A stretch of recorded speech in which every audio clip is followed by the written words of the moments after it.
Good morning, students. Now, our next chapter, excretory system. What is actually excretion? Excretion की क्या जरूरत है? Excretion होता क्या है? हमारी सेल्स में नंबर ऑफ रिएक्शंस चलती हैं, कुछ कॉम्बिनेशन रिएक्शन, लाइक कुछ डिकम्पोजिशन रिएक्शंस. तो उन रिएक्शंस में जो प्रोडक्ट्स बनते हैं, जैसे कोई गिवन सेल में अगर आप देखते हैं लाइक दिस, ये एक सेल है और इसके साइटोप्लाज्म में फॉर एग्जांपल ए से बी सी बन रहे हैं. बी आगे किसी रिएक्शन में यूटिलाइज हो रही है, बट ये सी यहाँ यूटिलाइज नहीं हो रहा है. अब ये जो सी है, जो प्रोडक्ट इस रिएक्शन में बना है बट यूटिलाइज नहीं हो रहा बेटा. Second, this product is toxic to the cell if allowed to accumulate. अगर ये प्रोडक्ट यहीं पड़ा रहा तो ये टॉक्सिसिटी कॉज करेगा, ये सेल को किल कर सकता है. इस सी के रिमूवल को बॉडी से जब हम रिमूव करेंगे, उस प्रोसेस को हम कहते हैं एक्सक्रीशन. तो एक्सक्रीटरी प्रोडक्ट्स एक्चुअली होते क्या हैं? जो मेटाबॉलिक प्रोसेस में बने हो, मतलब आप कह सकते हो metabolic and products. Metabolic and products which causes toxicity if allowed to accumulate. अगर इन्हें रहने दिया तो ये टॉक्सिसिटी कॉज करेंगे, सेल को किल करेंगे. तो इन टॉक्सिक सब्सटेंसेस को, इन वेस्ट प्रोडक्ट्स को, ये वेस्ट प्रोडक्ट्स की डेफिनेशन है. और वेस्ट प्रोडक्ट्स का elimination of waste products is called as excretion. ये excretion है. अब हमारी बॉडी में different types of the waste products हैं.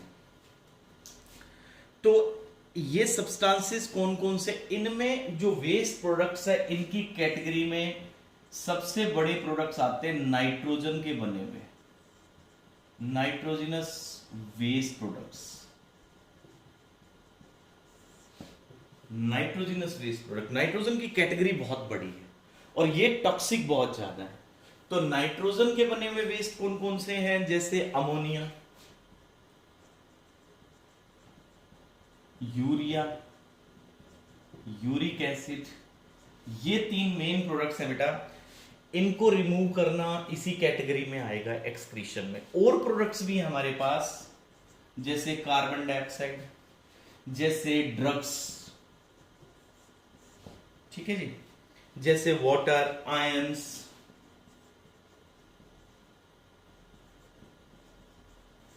तो वो अगर एक्सेस में होते हैं, जैसे फॉस्फेट, सल्फेट, तो ये अगर एक्यूमुलेट होते हैं तो ये टॉक्सिसिटी कॉज करते हैं. तो लेकिन मेन कैटेगरी हमने इनकी देखनी है, because they are most toxic for us. अब फिर ये बनते कैसे? ये कॉन्टिन्यूसली बनेंगे बेटा. एनिमल्स की बॉडी में ये वेस्ट प्रोडक्ट्स कॉन्टिन्यूसली बनते हैं. अब बनते ये तीनों ही नाइट्रोजन से हैं, मतलब ये तीनों प्रोडक्ट नाइट्रोजन के हैं, अमोनिया, यूरिया और यूरिक एसिड. अब इनको रिमूव करने का तरीका, रिमूव करने के लिए पानी की रिक्वायरमेंट अलग अलग है. अब इनको रिमूव करके बॉडी के अंदर एक स्टडी इन्वायरमेंट लाना है, बॉडी को स्टडी स्टेट में रखना है. That is known as homeostasis. Homeostasis, homeostasis क्या होता है? Maintenance of steady state. ये टर्म यूज करते हैं बेटा, maintenance of steady state. Yes. तो नॉर्मल लाइफ के लिए होमियोस्टेसिस बहुत इंपॉर्टेंट है. होमियोस्टेसिस के लिए बॉडी के अंदर ये एक्सक्रीशन का प्रोसेस चलता है. बॉडी के अंदर जैसे ब्लड प्रेशर नॉर्मल रहता है, ऑस्मोटिक प्रेशर नॉर्मल रहता है, टेम्परेचर नॉर्मल रहता है. तो कंडीशन सारी स्टडी स्टेट में रहनी चाहिए बॉडी की नॉर्मल फंक्शनिंग के लिए. अब इस चैप्टर में एक टर्म और यूज होगी, ओस्मो रेगुलेशन. तो अब आप मतलब समझ गए हैं, एक्सक्रीशन का मतलब वेस्ट सब्सटेंसेस को बॉडी से बाहर निकालना. इसके लिए हमारे पास ऑर्गन्स कौन से होते हैं? एक्सक्रीटरी सिस्टम है हमारे पास, किडनीज हैं. तो एक्सक्रीशन से रिलेटेड अब हमने एक टर्म और देखनी है, osmo regulation. Osmo regulation term इस चैप्टर में आएगी आपके आगे। ओस्मो रेगुलेशन का क्या मतलब होता है? Regulation of solute movement and water movement is called as osmoregulation. Osmoregulation की डेफिनेशन बेटा, regulation of solute movement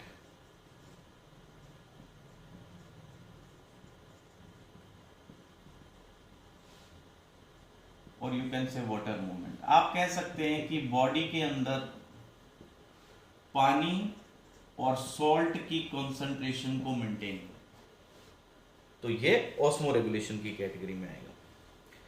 osmo regulation अब बॉडी में कैसे रखते हैं, बॉडी कैसे अपने सॉल्यूट्स को, सॉल्ट्स को, पानी को मेंटेन करती, किस प्रोसेस से? क्योंकि बॉडी के अंदर पानी ना एक्सेस में हो ना डेफिशिएंसी हो, सॉल्ट कंसंट्रेशन भी अगर डिस्टर्ब होती है तो ओस्मोसिस से आपको पता है सेल्स पानी लूज कर सकती हैं, सेल्स पानी गेन कर सकती हैं, तो उससे होम्योस्टेसिस मेंटेन नहीं रहेगा, स्टडी स्टेट मेंटेन नहीं रहेगी। तो ओस्मो रेगुलेशन के लिए एनिमल्स के पास क्या क्या मेथड है? पहले है बेटा, ओस्मो रेगुलेशन के according animals are of two types. First, osmoconformers, osmo regulators.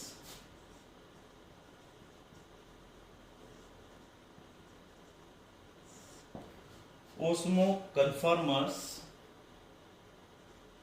and osmo regulators. Now what are osmo conformers?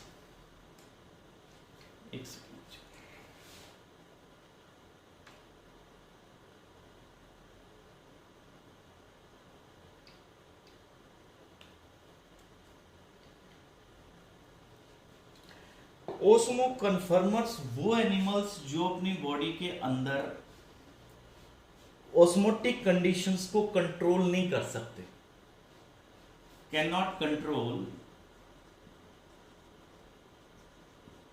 Osmotic conditions. अब मतलब ये अपनी बॉडी के अंदर स्टडी स्टेट नहीं रख सकते, ऐसे एनिमल्स जो सॉल्ट और वाटर कंसंट्रेशन को अपने पास, हमारे पास तो सिस्टम है बेटा, हम तो अपना सोल्यूट कंसंट्रेशन एक पर्टिकुलर स्टेट के ऊपर रखते हैं, बट कुछ एनिमल्स जो इसको ऑस्मोटिक कंडीशंस को कंट्रोल नहीं कर सकते, तो वो इन्वायरमेंट के अकॉर्डिंग चेंज करते रहते हैं। इन्वायरमेंट के अकॉर्डिंग दे चेंज और adapt the osmolarity, they change और adapt osmolarity of body fluids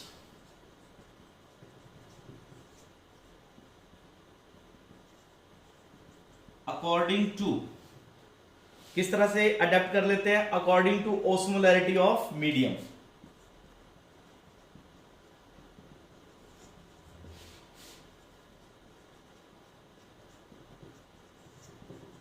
जैसी मीडियम में ऑस्मोलैरिटी वैसी ही बॉडी के अंदर कर लें, तो इसको कहते हैं ओस्मो कन्फर्मर्स। पानी में रहने वाले सारे invertebrates, example all marine invertebrates, पानी में रहने वाले सारे इनवर्टिब्रेट्स जितने हैं वो कौन है बेटा? ओस्मो कन्फर्मर्स हैं। All marine invertebrates are osmoconformers and fresh water invertebrates.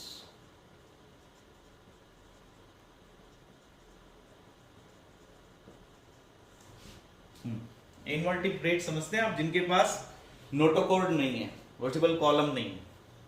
Second है बेटा ओस्मो रेगुलेशन, ऐसे एनिमल्स जिनकी बॉडी का osmotic pressure, internal osmolarity constant रहती है irrespective of the surrounding medium. Animals maintain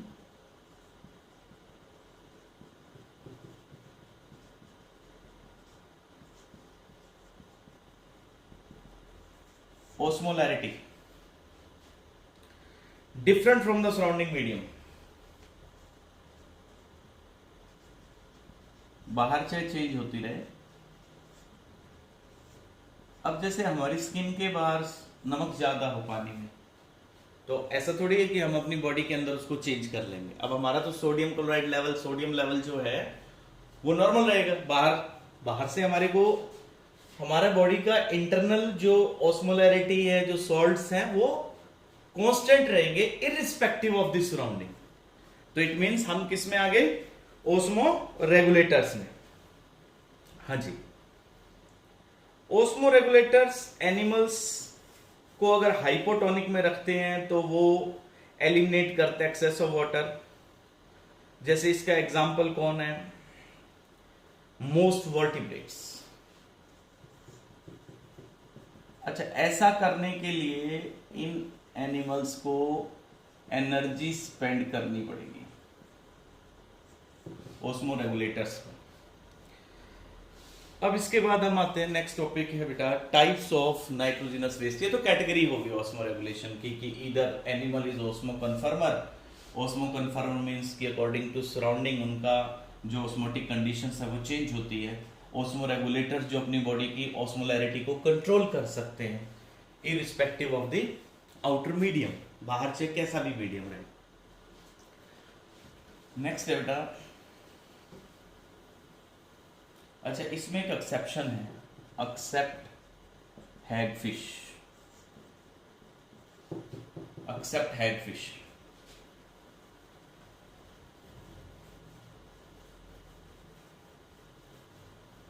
अभी मैंने आपको बताया कि एक्सक्रीशन का मतलब है कि बॉडी से वेस्ट एलिमिनेट करना। अब वेस्ट की कैटेगरी में मैंने आपको बताया सबसे इंपॉर्टेंट, जो सबसे ज्यादा टॉक्सिक है, नाइट्रोजनस वेस्ट होते हैं। अब नाइट्रोजनस वेस्ट जो मटेरियल है, अब वो किससे बनता है? वो बनता है बेटा डीएमाइनेशन ऑफ जो एक्सेसिव अमीनो एसिड होते हैं उनसे बनते हैं, डीएमाइनेशन से। अब जैसे आपने कोई अमीनो एसिड ये बॉडी के अंदर आपके गया, ये अमीनो एसिड और ये एक्सेस में है, इसकी रिक्वायरमेंट है ही नहीं बॉडी को। मान लो आप रोज एक ही तरह के प्रोटीन्स खाए जा रहे हैं, तो जो एक्सेस ऑफ अमीनो एसिड है उनसे ये जब ब्रेक डाउन करेंगे तो NH2 ग्रुप जो रिलीज होगा ये कन्वर्ट हो जाएगा बेटा अमोनिया में। ये वेस्ट है, इस वेस्ट को एक्सक्रीट करना है। मतलब नाइट्रोजनस वेस्ट किससे बनते हैं? अमीनो एसिड से, प्रोटीन से। तो एक्सेस ऑफ अनवांटेड जो प्रोटीन्स, जो अमीनो एसिड आपकी बॉडी में गए हैं जिनकी रिक्वायरमेंट नहीं है, जो ऑलरेडी जो जितनी रिक्वायरमेंट थी वो बॉडी में है और फिर भी आप उसको बॉडी में आप फूड के साथ ले रहे हैं, तो बॉडी उनको डीएमाइनेट करेगी, तो उससे अमोनिया बनता है।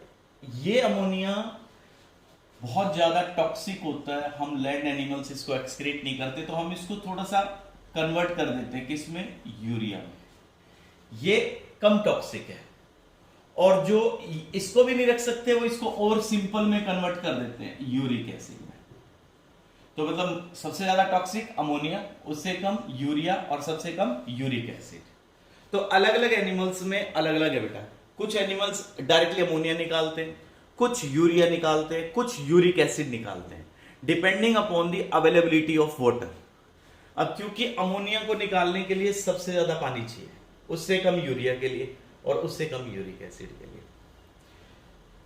तो फर्स्ट है बेटा, अब इनकी कैटेगरी के अकॉर्डिंग ऐसे एनिमल्स जो अमोनिया निकालते हैं उनको कहते हैं बेटा अमोनोटेलिक। अमोनोटेलिक ऐसे एनिमल्स जो अमोनिया एक्सक्रीट करते हैं।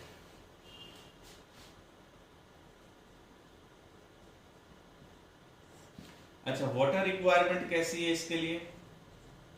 इसके लिए ज्यादा पानी चाहिए, ठीक है। 1 ग्राम के लिए करीबन 500 ml वाटर चाहिए। कैसे एक्सक्रीट करेंगे?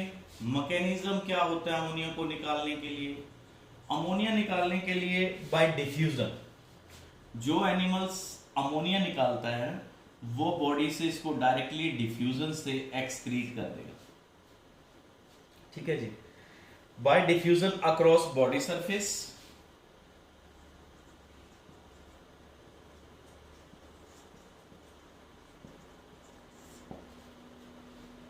or through gill surface.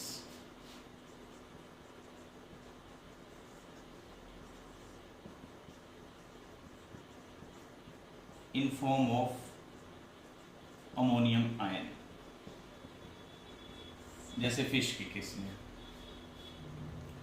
Toxicity कैसी है इसकी?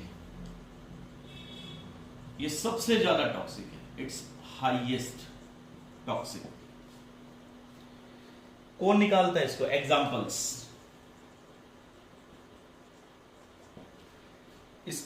इसका एग्जाम्पल है बेटा bony fish. Many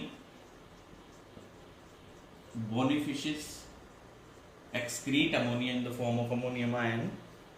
Aquatic insects वो excrete करते हैं। उसके बाद बेटा aquatic amphibians,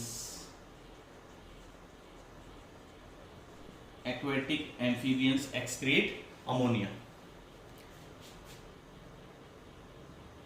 यस बेटा। सेकेंड है इसके बाद यूरियोटेलिक।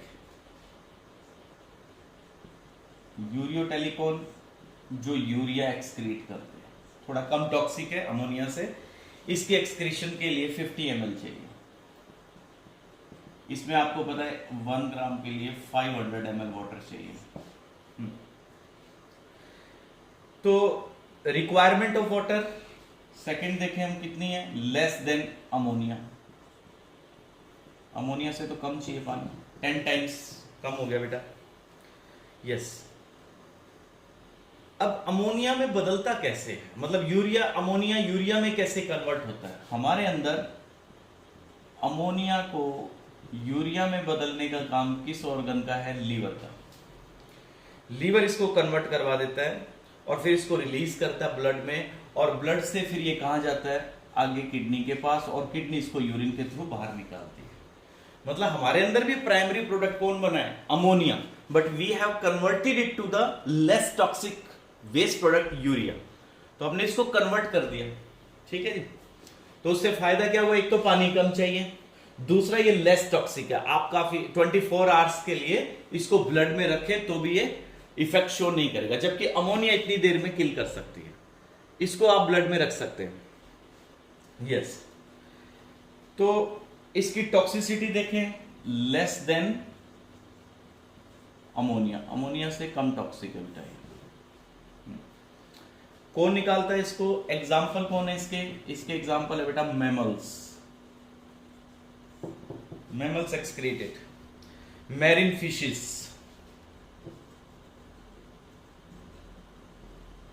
Marine fishes. थर्ड है बेटा मैनी टेरेस्ट्रियल एम्फीबियन, फ्रॉग, जैसे फ्रॉग। अब थर्ड कैटेगरी आती है यूरिक एसिड की। यूरिक एसिड वो एनिमल्स एक्सक्रीट करेंगे जिनके पास पानी कम है, लीस्ट वाटर सोर्स है जिसके पास। तो इसमें कौन आ जाएगा? इंसेक्ट्स आ जाएंगे बेटा। यूरिकोटेलिक, ऐसे एनिमल्स जो अपना नाइट्रोजनस वेस्ट किस फॉर्म में निकालते हैं? Uric acid. तो ammonia, ammonia to urea, urea to uric acid. इसमें 1 ग्राम के लिए सिर्फ 10 ml वाटर। हाँ जी, ये लीस्ट टॉक्सिक है, इट्स लीस्ट टॉक्सिक। इसको एक्सक्रीट कैसे करते हैं? इन फॉर्म ऑफ पेस्ट, क्योंकि बहुत ही कम पानी चाहिए ना। In form of paste. Toxicity कैसी है? Least toxic. इसके बाद इसके एग्जांपल्स बेटा बर्ड्स, इंसेक्ट्स। इसके एग्जांपल बर्ड्स, इंसेक्ट्स, रेप्टाइल्स, हाँ जी, लैंड स्नेल्स। ये तो ये हो गया बेटा कि classification according to nitrogenous waste, osmoregulation की डेफिनेशन, ये सब कंसेप्ट हमने पढ़ लिया। अब इसके बाद आता है कि हमारे अंदर एक्सक्रीटरी सिस्टम जो है वो यूरिया एक्सक्रीट करता है। अभी मैंने आपको बताया कि हम लोग यूरिया एक्सक्रीट करने वाले एनिमल्स हैं, मैमल्स जो हैं वो यूरिया निकालते हैं। यूरिया के लिए अमोनिया के कंपैरिजन में कम पानी चाहिए। तो यूरिया बनता कैसे है? मैंने अभी बताया आपको कि प्राइमरी प्रोडक्ट क्या है? अमोनिया। अमोनिया को किस में कन्वर्ट करना है? यूरिया में। तो अमोनिया टू यूरिया जो साइकिल चलती है वो कहां चलती है? लीवर में। तो ये क्या हो जाएगा बेटा? यूरिया साइकिल, या फिर इसको कहते हैं बेटा ऑर्निथिन साइकिल।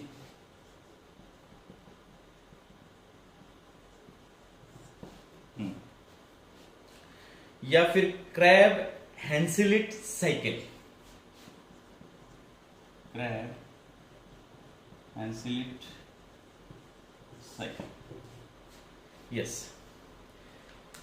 इसमें क्या क्या रिक्वायर्ड होगा? 2 molecules of ammonia plus 1 molecule of carbon dioxide form 1 molecule of urea. हाँ जी। Plus 3 ATP is also required. 3 ATP for single urea molecule. So urea formation कैसे चलती है लीवर में? तो वो साइकिल बता रहा हूं बेटा। इसमें 2 पार्ट यूज होते हैं, एक तो माइटोकॉन्ड्रिया और एक यूज होता है बेटा सेल का cytoplasm. So ornithine converted to citrulline, then citrulline to arginosuccinic acid,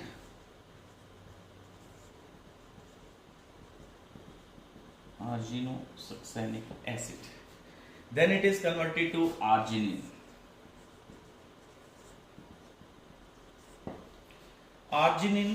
to ornithine. ये साइकिल बेटा। अब इसमें ammonia plus carbon dioxide which forms carbamyl phosphate.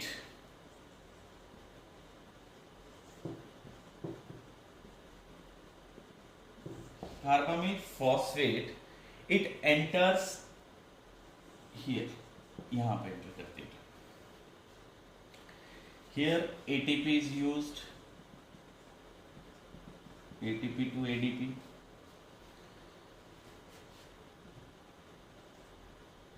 AMP, 2 ATP मान सकते बेटा यहां पे, plus aspartic acid,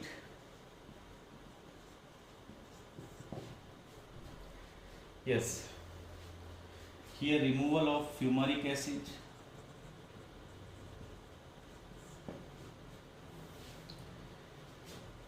at this site urea is released, यहाँ पे H2O enters, urea is released। तो ये साइकिल आपने नोटबुक पे नोट करनी है बेटा। यहाँ पे एक एंजाइम भी नोट कर सकते हो, आर्जिनोसक्सिनेट।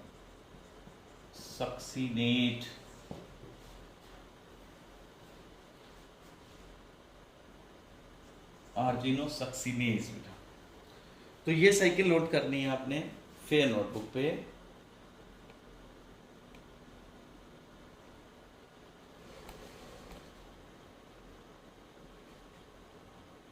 ये कहां चलती है? लीवर सेल्स में। इसका पर्पस क्या है कि ये फॉर्म करती है यूरिया, अमोनिया टू यूरिया। ये देखो इसमें साइकिल में एंटर क्या की है? अमोनिया, और प्रोडक्ट फॉर्म क्या है? यूरिया।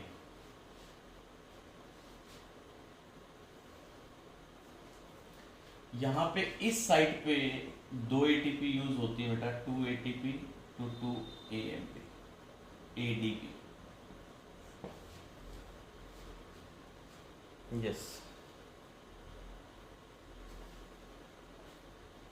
ठीक है बेटा, यहां तक करना आपने आज। Thank you, have a nice day.